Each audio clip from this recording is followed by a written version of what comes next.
오늘 말씀은 마태복음 12장 9절부터 13절 말씀입니다. 봉독해 드립니다. 거기에서 떠나 그들의 회당에 들어가시니 한쪽 손 마른 사람이 있는지라 사람들이 예수를 고발하려 하여 물어 이르되 안식일에 병 고치는 것이 옳으니까? 예수께서 이르시되 너희 중에 어떤 사람이 양 한 마리가 있어 안식일에 구덩이에 빠졌으면 끌어내지 않겠느냐? 사람이 양보다 얼마나 더 귀하냐? 그러므로 안식일에 선을 행하는 것이 옳으니라 하시고 이에 그 사람에게 이르시되 손을 내밀라 하시니 그가 내밀매 다른 손과 같이 회복되어 성하더라. 아멘. 오늘 말씀은 용기 내는 자가 받는 은혜입니다. 믿음이 있다는 것은 용기를 포함한 것이라 생각할 수 있습니다. 하지만 믿음을 가진 것과 용기는 별개일 수도 있습니다. 즉 믿음은 있는데 용기가 있을 수도 있고 용기가 없을 수도 있다는 것이죠. 예를 들어 예수님이 치료해 주시라는 것을 확실히 믿지만 주님 앞에 나아가는 용기가 없을 수도 있습니다. 이런 경우 주님의 역사를 기대하기 어려울 것입니다. 반면에 예수님이 치료해 주시라는 것을 확실히 믿기에 용기를 내서 주님 앞에 나가는 것입니다. 이런 경우에 주님의 역사를 기대할 수 있습니다. 자, 오늘 말씀에서는 예수님의 용기와 손 마른 자의 용기에 대해 나누어 보고자 합니다. 먼저 법과 제도 앞에서 용기를 내신 예수님을 살펴보겠습니다. 예수님의 시대는 종교적으로 유대교의 시대라고 볼 수 있습니다. 유대교에는 여러 가지 율법과 제도가 있습니다. 그 중에 그들이 매우 중요하게 지키는 것은 안식일입니다. 이 안식일은 구약 시대에서부터 매우 중요하게 지켜오던 율법이며 제도입니다. 그런데 너무 중요하게 지키다 보니까 안식일에 대한 개념을 넘어선 게 문제였습니다. 유대교인들은 하나님이 만드신 안식일의 목적과 지키는 방법을 왜곡시켰습니다. 창세기 2장 3절에서 안식일에 대해 다음과 같이 하나님이 정의를 내리셨어요. 하나님이 그 일곱째 날을 복되게 하사 거룩하게 하셨으니 이는 하나님이 그 창조하시며 만드시던 모든 일을 마치시고 그날에 안식하셨음이니라. 자, 하나님께서 안식일을 복되게 하셨고 거룩하게 하셨다 그랬습니다. 예수님은 안식일에 대해 다음과 같이 정의를 내리셨습니다. 마가복음 2장 27절입니다. 또 이르시되 안식일이 사람을 위하여 있는 것이요 사람이 안식일을 위하여 있는 것이 아니니. 자, 그런데 유대인들은 사람들이 지키기 어렵게 안식일을 변질시켰습니다. 그리고 그 기준에 맞지 않으면 정죄하고 심지어 죽이기까지 하였습니다. 전형적으로 안식일을 제도화시켜 사람이 안식일을 위해 존재하는 것으로 만들어버렸습니다. 유대교인들에 의해 안식일의 개념이 주객이 전도된 것이죠. 즉 사람을 위해 만들어진 안식일이 제도를 위한 안식일이 되고 만 것입니다. 완전히 주객이 전도된 상태가 되었습니다. 예수님은 안식일은 사람을 위한 것이라 해석하셨습니다. 반면에 유대인들은 사람보다 안식일이라는 제도가 먼저였습니다. 그래서 예수님은 하나님이 만드신 목적대로 안식일을 제대로 해석하시고 완성시키려 하셨습니다. 그리고 그렇게 할 수 있는 권위가 자신에게 있다는 것을 밝히신 것이죠. 마태복음 12장 8절에서 이렇게 말씀하였습니다. 인자는 안식일의 주인이니라. 여기서 말씀하고 있는 인자는 바로 하나님의 아들 인자로 오신 예수 그리스도를 나타냅니다. 자, 하나님께서 제도를 만드셨을 때에는 사람들을 위해 만드셨다는 것을 주님이 설명해 주셨습니다. 그 예로 예수님이 지적하신 것이 마태복음 12장에 나옵니다. 마태복음 12장 3절에 보면 자, 다윗이 사울 왕을 피해 도망을 갈 때 급히 도망을 가느라 음식도 그 어느 것도 챙기지 못하고 도망을 갔습니다. 그러다 보니 너무 배가 고파서 제사장을 찾아가 양식을 달라고 했을 때 제사장에게도 다윗에게 줄 만한 양식이 하나도 없었습니다. 마침 하나님께 바쳤다 물려낸 떡이 있는데 이것을 거룩한 떡이라고 합니다. 자, 이 떡은 제사장 외에는 먹을 수가 없습니다. 오직 제사장만 먹을 수 있는 떡인데 마침 제사장에게 아무 양식이 없었기 때문에 바로 이 거룩한 떡을 다윗에게 주었다 그랬습니다. 자, 이 율법을 어기고 거룩한 떡을 먹은 사람이 다윗이었습니다. 자, 이 사건은 제도보다 지금 당장 굶어 죽게 생긴 사람이 먼저라는 것을 증명한 것이죠. 마태복음 12장 5절에 보면 제사장들이 안식일에 제사를 드립니다. 자, 유대교의 안식일 개념으로 보면 이것은 율법을 어긴 것이 됩니다. 그러나 제사장들은 죄가 되지 않는다고 했습니다. 이 내용도 사람이 제도보다 우선이라는 것을 증명하는 것이다 라고 예수님께서는 설명해 주셨습니다. 자, 이렇게 예수님은 제도보다 사람이 우선이라는 관점에서 말씀을 하셨고 행동하셨어요. 이것은 어떤 위험을 초래할까요? 14절에 보면 이렇게 기록하고 있습니다. 바리새인들이 나가서 어떻게 하여 예수를 죽일까 의논하거늘. 자, 유대교인들은 사람보다 제도를 우선으로 여겼는데 예수님은 그 반대로 제도보다 사람을 우선으로 여기시면서 죽음의 위협을 감당하셔야만 했습니다. 사실 유대교를 대표하는 바리새인들이 어느 정도로 모순 덩어리였는지 예수님이 다음과 같이 지적하셨어요. 11절에 보면 예수께서 이르시되 너희 중에 어떤 사람이 양 한 마리가 있어 안식일에 구덩이에 빠졌으면 끌어내지 않겠느냐. 이 말씀인즉 유대인들은 안식일에 아무것도 하면 안 된다고 제도를 엄중하게 지켜야 한다고 하면서 정작 자기 양 한 마리가 구덩이에 빠지면 그것을 구해내는 사람들이라는 것입니다. 이게 정말 모순이죠. 안식일에 구덩이에 빠진 양은 구하면서 안식일에 병든 사람을 고치는 이 선한 일은 안 된다고 하니 모순도 이런 모순이 어디에 있겠습니까? 사람이 양보다 못한 순간입니다.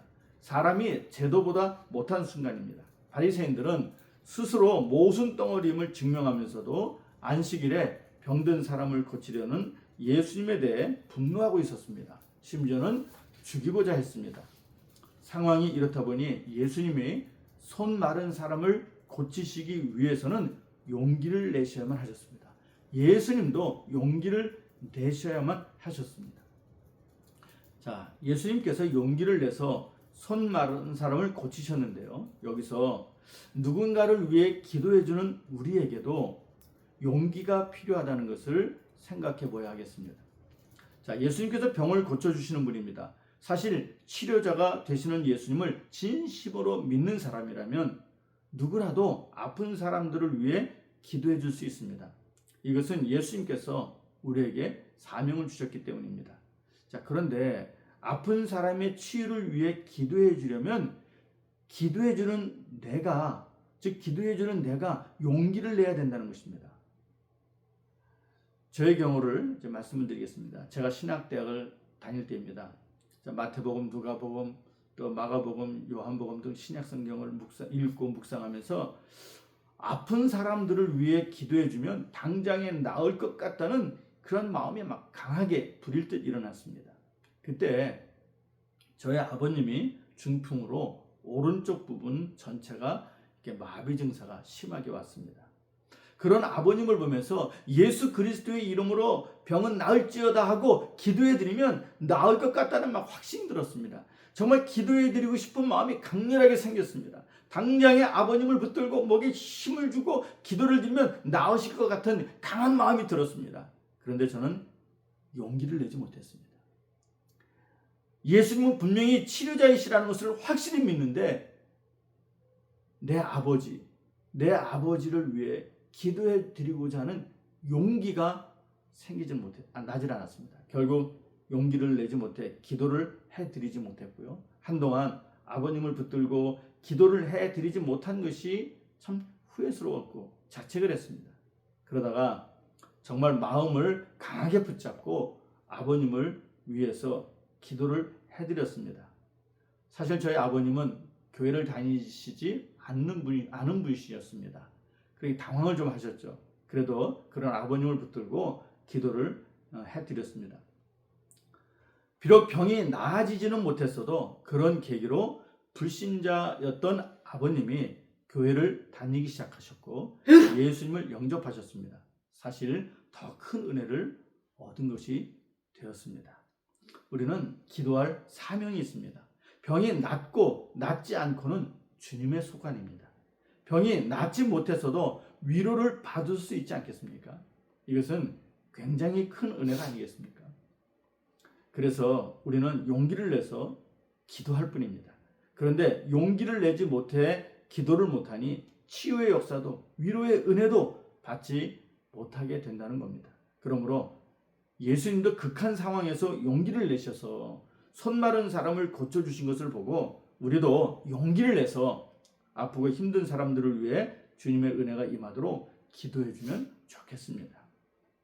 두 번째로 살펴볼 것은 마른 손을 내민 이 사람의 용기입니다. 예수님은 손 마른 사람에게 말씀하셨습니다. 손을 내밀라. 이때 손 마른 사람은 두 가지를 극복해야만 손을 내밀 수 있었습니다. 하나는 율법과 제도 앞에서 손을 내밀어야 했습니다. 율법과 제도를 어기면 죄가 되고 심지어 죽을 수도 있었습니다. 이 끔찍한 상황에서 손을 내미는 용기가 필요했습니다. 둘째는 사람들 앞에서 그리고 예수님 앞에서 그 마른 손, 보여주고 싶지 않은 손을 내밀어야 했습니다. 이것은 예수님께서 자신의 손을 고쳐주실 것이라는 믿음이 있어야만 했습니다. 예수님이 자신의 병을 고쳐주실 수 있다는 지식만으로는 안 되는 일이었습니다. 지식적인 믿음에서 행동하는 믿음, 즉 손을 내미는 행동이 있는 믿음이 필요했습니다. 그리고 사람들이 자기에게 해를 끼치지 않을까 하는 두려움과 유대교인으로서의 권리와 혜택을 잃어버리지는 않을까 하는 두려움, 즉 안식일을 범함으로 인한 불이익, 이런 것들을 극복해야만 손을 내밀 수 있었습니다. 손이 마른 사람은 자신의 손이 마른 것에 대해 사실 컴플렉스를 가지고 있지 않았겠습니까? 사람들이 다 알고 있죠. 그래도 모든 사람들이 보는 앞에 자신의 그 부끄러움과 상처를 내민다는 것은 또 다른 문제였습니다. 어떻든 손이 마른 사람은 모든 상태를 극복하고 손을 내밀었습니다. 용기를 내서 참 보기 흉한 마른 손을 내밀었습니다. 그가 손을 내미는 순간 그의 마른 손은 정상이 되었습니다. 완전히 정상이 되었습니다. 놀라운 기적이 일어났던 겁니다. 기적은 누구에게 일어나는 것을 알 수 있나요? 용기를 내는 사람을 통해서 일어나고 용기를 내서 마른 손을 내미는 사람에게 일어난다는 것을 알 수 있습니다. 예수님도 용기를 내셔서 손 마른 사람을 고쳐주셨습니다. 이처럼 아픈 사람을 위해 기도해주는 사람도 의심하지 말고 용기를 내서 기도해줘야 하겠습니다. 그리고 아픈 사람은 용기를 내서 주님 앞에 나의 아픔을 내밀고 기도해야 하겠습니다. 내가 아픈 것이 경제적인 아픔이든 육체적인 아픔이든 관계가 깨어진 아픔이든 영적으로 무력해진 아픔이든지 말입니다. 그러면 우리가 용기를 내야 하는 이유가 무엇일까요? 그것은 용기를 내서 나의 경제적인 아픔, 육체적인 아픔, 관계가 깨어진 아픔, 영적으로 무력해진 아픔 등을 주님 앞에 내미는 사람들에게 주님이 은혜를 베풀어 주시기 때문입니다. 어차피 주님은 다 알고 계셔요. 하나님은 다 알고 계셔요. 주님이 원하시는 것은 나의 손을 주님 앞에 내미는 것, 제도 앞에서 내미는 용기입니다. 여러분 각자가 가지고 있는 아픔을 주님 앞에 내밀 때 예수님은 결코 무심하신 분이 아닙니다. 마태복음 12장 20절에 이렇게 기록하고 있습니다.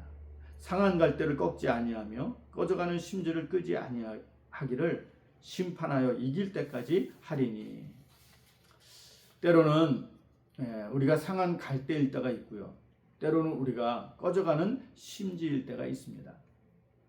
다른 사람들은 나를 포기할지 몰라도 주님은 절대로 포기하지 않으시는 분입니다. 이것은 주님의 말씀입니다. 세상에서는 내가 쓸모없다고 여길 때 가차없이 버립니다. 상한 갈대라고 느낄 때 그냥 버려요. 꺼져가는 심지라고 여길 때 아예 불을 꺼버립니다. 이렇게 하는 것이 세상이에요. 그러나 예수님은 상한 갈대도 꺾지 않으시고 상한 심령도 결코 버리지 아니하시고 꺼져가는 심지도 절대로 끄지 않으신다는 겁니다. 10년 전에 갑자기 닉 부이치치라는 청년이 세상에 알려지기 시작했습니다. 닉은 호주 멜버른에서 1982년생으로 태어났습니다.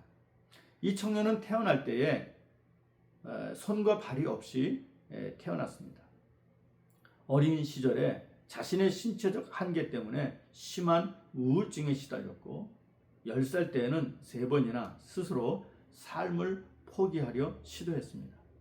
세상의 어느 누구도 그가 정상적인 사람으로 살아갈 것이라 생각하지 않았습니다.